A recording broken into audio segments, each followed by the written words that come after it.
FM. The night comes alive.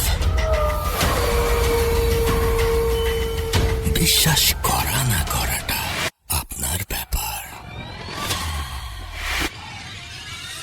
চলে যাচ্ছে আমাদের আজকের ইমেইলের ঘটনা এবং তারপরে আলিফের কাছে যাব। তো ইমেলটা যিনি পাঠিয়েছেন তার মতো করে পড়ার চেষ্টা করছি। আসসালামু আলাইকুম রাসেল ভাই, আমি চাই আপনি আমার ঘটনাটা পড়ে শোনান, এটাই তিনি লিখেছেন। তো আমি তার প্রত্যাশা অনুযায়ী ঘটনাটা যেহেতু সিলেক্টেড হয়েছে আমি পড়ে শোনাচ্ছি। তিনি লিখছেন,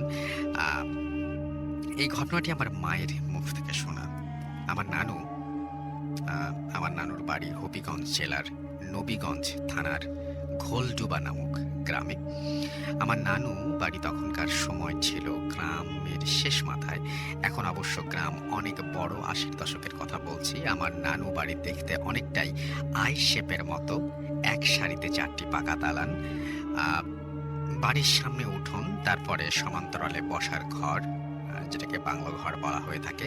বাড়ির পেছনে পুকুর, বাঁশঝাড়, তারপর ধুধু প্রান্তর। আল আমিন আমার মায়ের চাচাতো ভাইয়ের ছেলে, বয়স 3 বছর, বেশ ফর্সা, দেখতে সুন্দর ছিল আর খুব চঞ্চল ছিল। বলে রাখা ভালো, আমার নানু বাড়ির পেছন দিকটা বেশ ভয়ানক ছিল।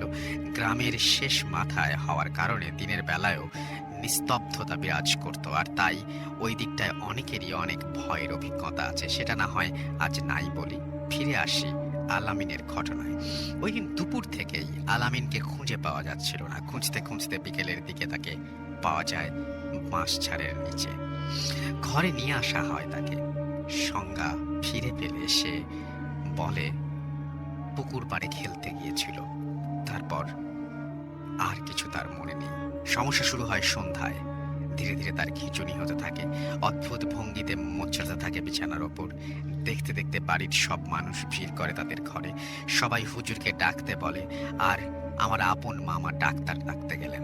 বলা বাহুল্য, তখনকার সময় ডাক্তার পাওয়া সহজ ছিল না। এর মধ্যেই আমার এক চাচাতো মামি, যিনি একটু আগে এই সব বিষয় জানতেন, তিনি আলামিনকে আল কুরআনের সূরা ইয়াসিন পড়ে ফু দিতে থাকেন। কিন্তু তার পড়া শেষ হওয়ার আগে আল আমিন বিছানা থেকে উঠে দৌড় দেয়। কয়েকজন তাকে থামানোর চেষ্টা করেও পারেনি। এত ছোট একটা বাচ্চা এত জোরে দৌড়ানো অসম্ভব। আর শুরু হয় আবার সেই খোঁজ করা। লাইট হ্যারিকেন নিয়ে সবাই খুঁজতে যায়। ইতোমধ্যে হুজুরও এসে পড়েন। আলামিনকে পাওয়া যায় সেই বাঁশঝাড়ের নিচে। হুজুর দোয়া দুরুদ পড়েন আর পানি পড়া দিয়ে আলামিনের বাবাকে বাইরে ডাকেন। তিনি যা বলেন তা শুনে তার মাথায় আকাশ ভেঙে পড়ে। হুজুর বলেন, এটা সারানো আমার সাধ্যের বাইরে, আপনারা অন্য হুজুর দেখেন। তিনি আর কিছু না বলে চলে যান। এরপর মামা ডাক্তার নিয়ে আসলে তিনিও কোনো সদুত্তর দিতে পারেন না। তিনি তাকে সিলেট মেডিকেল নিয়ে যেতে বলেন। সারা বাড়ি স্তব্ধ, শুধু আলামিনের অদ্ভুত কণ্ঠের আর্তনাদ। 2-3 জন লোক মিলে বিছানায় ধরে রাখতে বেগ পেতে হচ্ছে একটা বাচ্চা ছেলেকে। মামিরা কোরআন পাঠ করতে থাকেন। ফজরের আজানের পর নিস্তেজ হয়ে পড়ে আলামিন। শেষ হয় বিভীষিকাময় একটি রাতের। দিনের বেলায় নিস্তেজ হয়ে রইল আলামিন। ওই দিনই গাড়ি রিজার্ভ করে সিলেট মেডিকেলে নিয়ে যাওয়া হয় তাকে। ডাক্তাররা পরীক্ষা করে কোনো রোগ খুঁজে পেলেন না। ওই দিন সন্ধ্যায় শুরু হয় সেই তাণ্ডব, যা দেখে হতবাক হয়ে যান ডাক্তার। না, এর সাথে তো কোনো রোগের মিল নেই। ঘুমের ওষুধ দিয়ে ঘুম পাড়ানোর চেষ্টাও কাজে আসছে না। এইভাবে 3 দিন চলার পর ডাক্তাররাই হাল ছেড়ে দিয়ে কোনো এক বড় হুজুরের কাছে নিতে বলেন। বিশ্বাস করতে বাধ্য হলেন এমনও কিছু আছে এই প্রকৃতিতে। তারপর তাকে নিয়ে যাওয়া হয় সিলেটের তখনকার এক বড় পীর সাহেবের কাছে।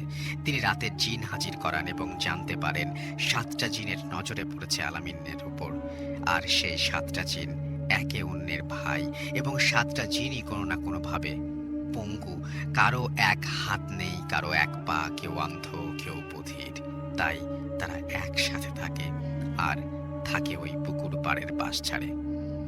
তাদের পিছু ছাড়ারও খুব কঠিন কাজ হবে, কারণ তারা পঙ্গু হওয়ায় খুব রাগী এবং গোয়ার টাইপের ছিল।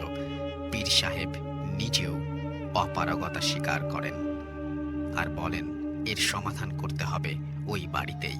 তিনি এক তান্ত্রিকের সন্ধান দেন। সেই তান্ত্রিকের বাড়ি একদিনের পথ। আলামিন আর বাবা আর আমার আপন মামা যান তান্ত্রিককে আনতে।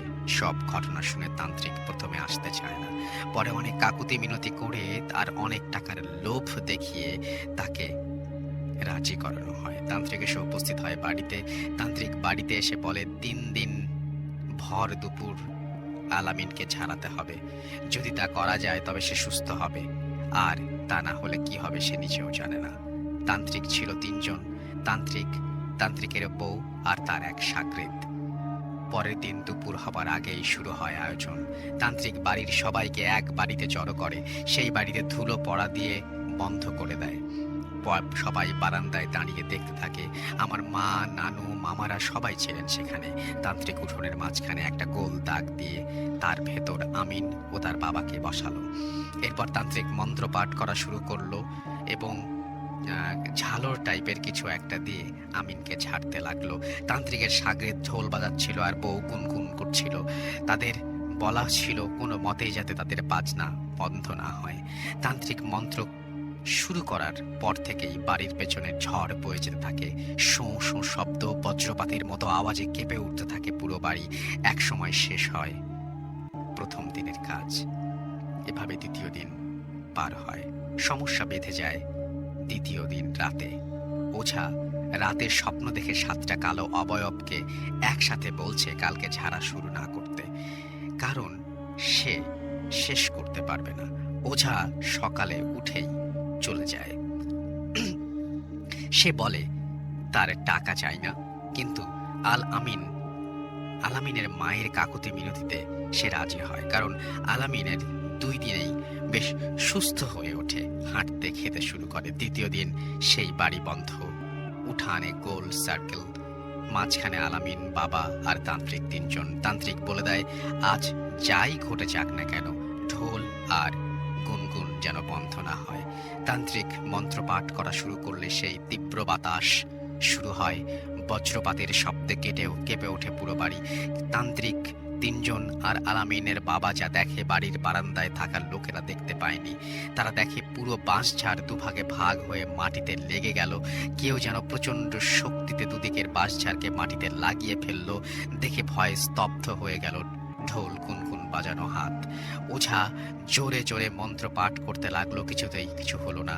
সবাই দেখলো কোনো এক অদৃশ্য শক্তি আমিনকে মাটি থেকে তুলে নিল শূন্যতে, তারপর তাকে ভাঁজ করে আছাড় মারে মেরে ফেললো মাটিতে।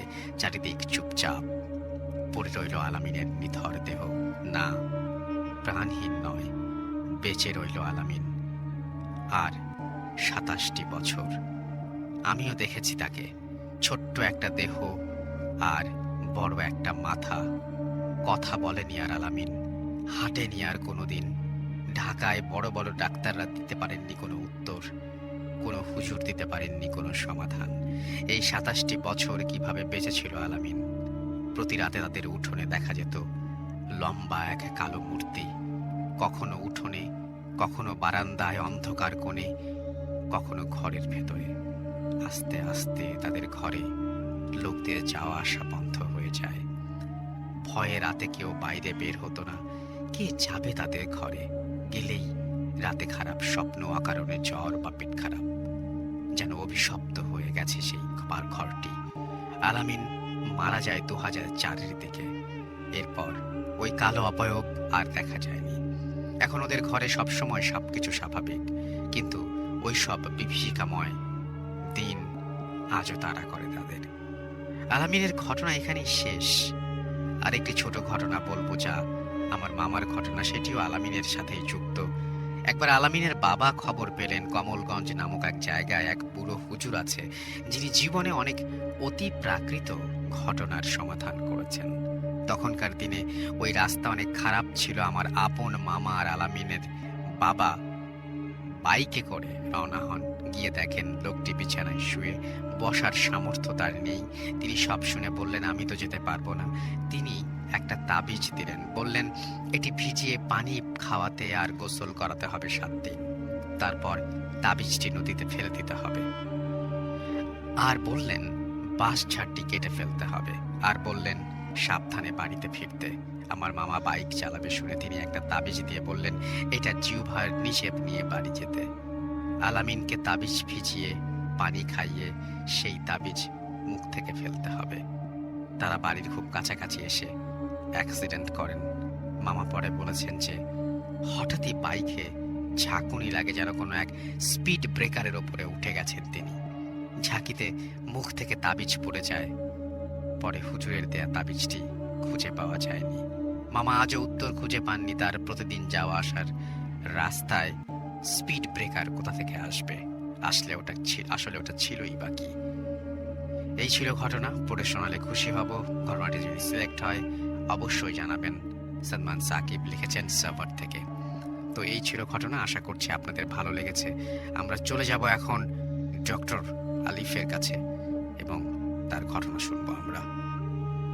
আসসালামু আলাইকুম লিসেনার্স, থ্যাংক ইউ রাসেল ভাই। আমি আমার কাছে এসছে অনেকগুলো ঘটনার মধ্যে আমি এই ঘটনাটা আমি সবার আগে বলতে যাচ্ছি, আপনাকে যেটা একটু আগে শোনালাম। হ্যাঁ প্লিজ।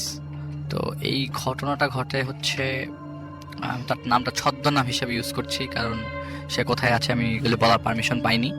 তার নাম খোকন দিলাম এবং তার ফ্রেন্ডের নাম দিলাম জাকির। তো এটা আর্লি 90s-এর ঘটনা, 90-এর শুরুর দিকে আর কি। নীলফামারী জেলার বালাগ্রাম একটা গ্রাম আছে, সেইখানে জলঢাকা থানা বালাগ্রাম টাইপের একটা গ্রাম, সেইখানে ঘটনা আর কি। এটা জুলাই মাসের ঘটনা এবং তার কিছু ব্যাকগ্রাউন্ড হিস্ট্রি আমি দিচ্ছি। যে লোকটা ঘটনা বলেছেন তিনি আগে প্রাইমারি স্কুল শেষ করে ওই মুহূর্তে আপনার একটা মাদ্রাসায় ভর্তি হন। তার বাবা মা অসচ্ছল ছিলেন, বাবা মা দূর বাসার থেকে অনেক দূরে একটা মাদ্রাসায় দেন এবং মাদ্রাসার মধ্যে ছিল হচ্ছে 12 জন ছাত্র এবং একজন শিক্ষক। তারা একটা রুমের মধ্যে সবাই একসাথে গুটিছুটি হয়ে থাকতো এবং শিক্ষক একজন, উনিও পড়াতেন, সবকিছু উনিই করতেন, নামাজ কালাম হতো ওই জায়গায়, কিন্তু রান্না টান্না কিছু হতো না ওই মাদ্রাসার মধ্যে। তো এলাকার ওই আশেপাশে যেসব ঘর ছিল, ঘর ভিত্তিক সবগুলো মানুষ মানে সবাই এরকম করে ভাগ করা ছিল কোন দিন কে কোন দিন খাওয়াবে এদেরকে। তো ঘটনার দিন ছিল বৃহস্পতিবার।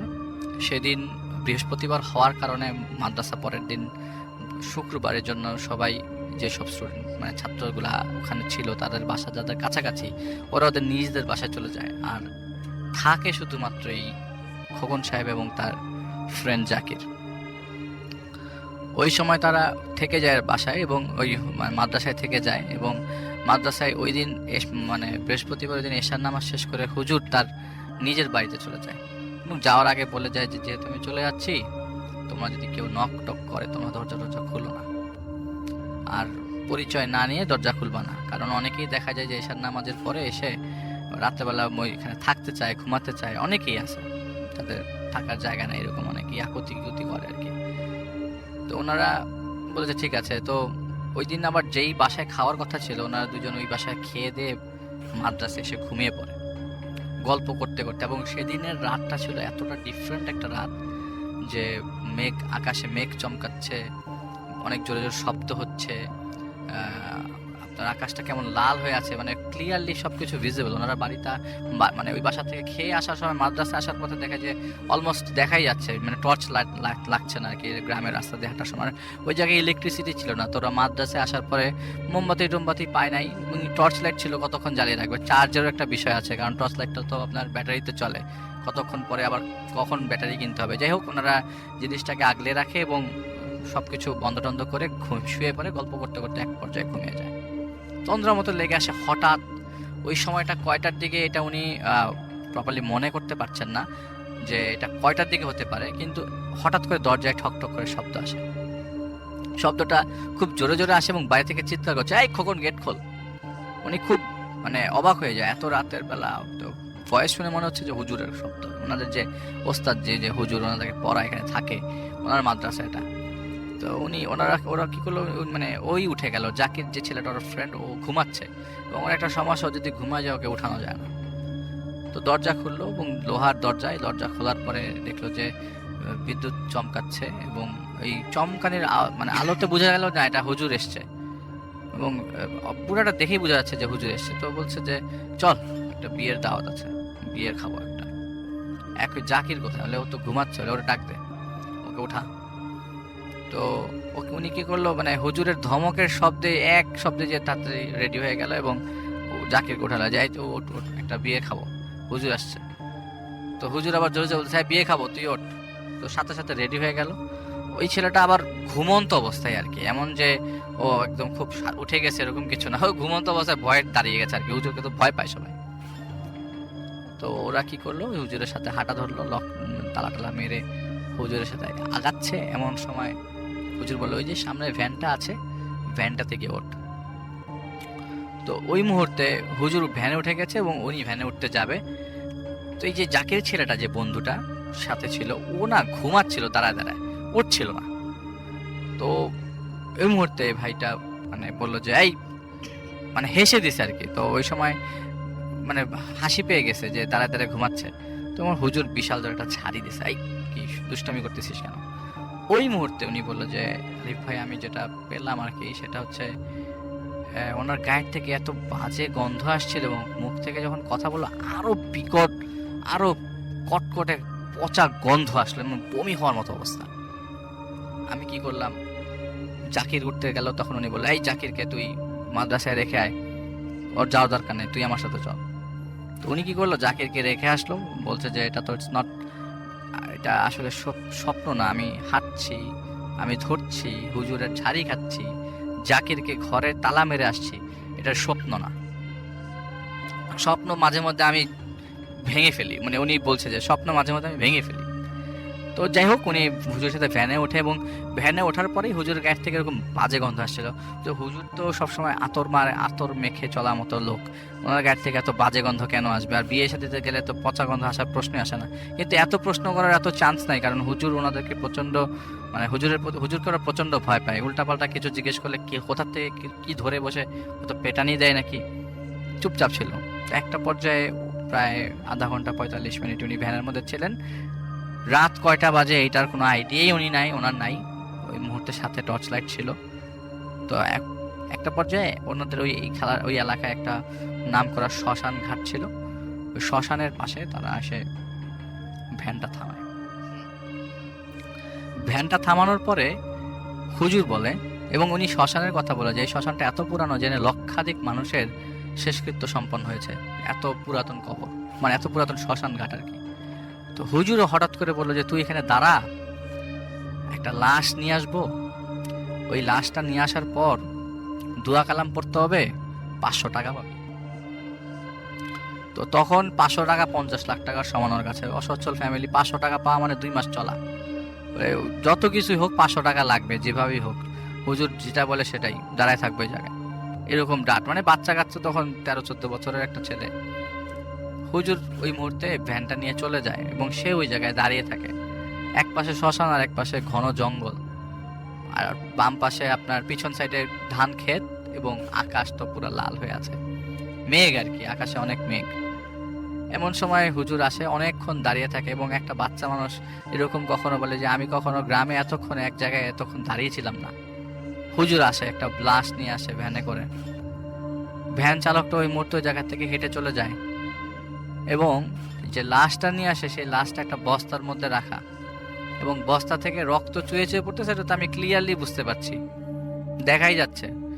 লাশটা যখন এসে মানে নামিয়ে রাখলো, আর হুজুরের অবস্থা খুব খারাপ, ঘেমে একবারে গোসল হয়ে এসছে, এরকম অবস্থা।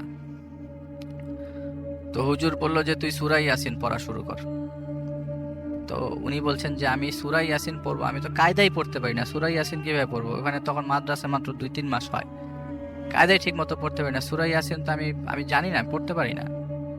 হুজুর এই কথা বলার আগে ইনি চিন্তা করলো যে ওই দিন আবার সকালবেলা, যেদিন ঘটনা সেদিন সকালবেলা আবার ও কায়দায় একটা ভুল করেছে। তো হুজুর ওই দিন ওদেরকে খুব বেদ দিয়ে পিটিয়েছিল। হুজুর তো জানে আমি কায়দা পড়তে পারি না, তাহলে আমি কোথার থেকে কি পড়বো?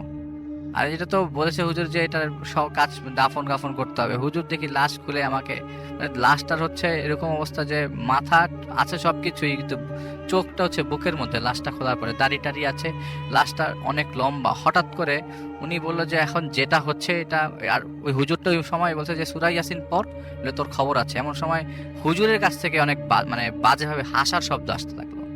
উনি কি করলো, ওই হুজুরের সামনেই বিসমিল্লাহির রহমানির রহিম পড়লো। এটার সাথে সাথেই ওই লাশের আকৃতিটা চেঞ্জ হয়ে গেল এবং উনি বুঝতে পারলো যে এত ছোট হয়ে যাওয়ার কারণ কি, দেখলো যে এটা ওনার ফ্রেন্ডের লাশ। এটা যেই ফ্রেন্ডকে মাদ্রাসায় রেখে আসলো সেই ফ্রেন্ডের লাশ, জাকিরের লাশ। হুজুর বলছে যে এটাই আজকে বিয়ের খাওয়া, এটাই খাবো, তুই সূরা ইয়াসিন পড়, এটা পড়লে আরো সুবিধা আমার খেতে। হঠাৎ করে হুজুরের শেপ চেঞ্জ হয়ে গেল। শেপ চেঞ্জ হয়ে যাওয়ার পর হুজুর হয়ে গেল, হুজুরটার আসলে বেশ ধারণ করেছিল, কুকুর হয়ে গেল এবং অনেক বড় কুকুর হয়ে গেল। উনি ওই লাশটা চাটা শুরু করলো। এমন সময় ঘেউ ঘেউ করতে করতে পেছন থেকে আরো কতগুলা কুকুর আসলো এবং উনি ছিটকে চলে গেল 100 ফিট দূরে এবং উনি বিসমিল্লাহির রহমানির রাহিমই পড়ছে, আর কিছু পড়ছে না।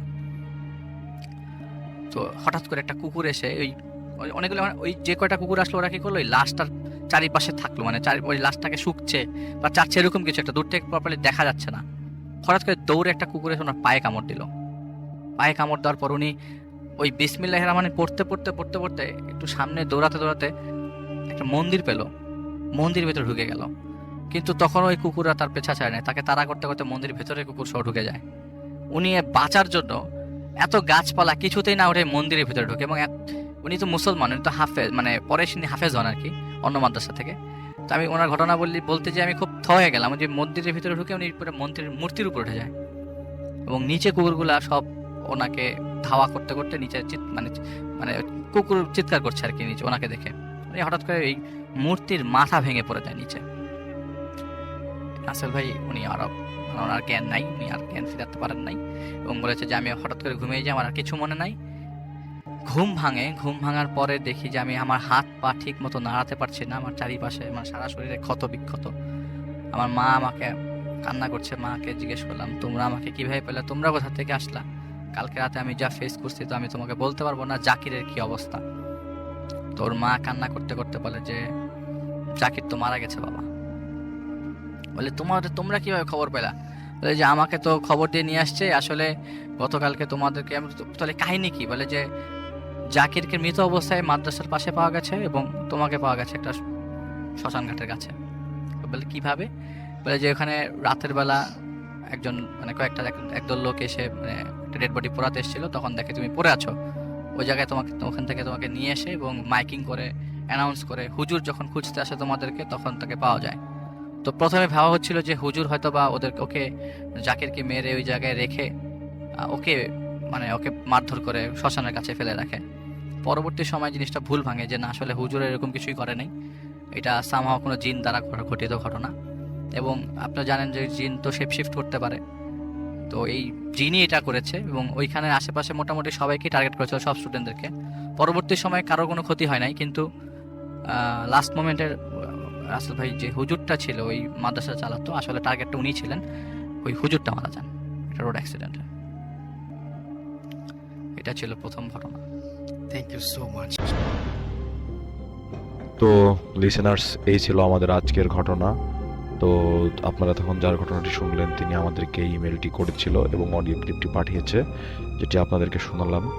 তো ঘটনাটি কেমন লেগেছে, এবং আসলেই আমার নিজের কাছেও অনেক খারাপ লেগেছে, কারণ হুজুর যখন মারা গিয়েছিল এটা শোনার পর আমার নিজের বুকের মধ্যে কেঁপে উঠেছিল। তো আপনাদের কাছে ঘটনাটি কেমন লেগেছে অবশ্যই প্রতিদিনের মতো কমেন্টে জানাতে ভুলবেন না, এবং আপনারা নতুন নতুন ঘটনা পেতে আমাদের চ্যানেলটি সাবস্ক্রাইব করুন। এবং আজকের মতো আমরা এখানেই বিদায় নিব। সবসময় ভালো থাকবেন, সুস্থ থাকবেন এবং ভূত রেডিও এর সাথে থাকবেন। আল্লাহ হাফেজ।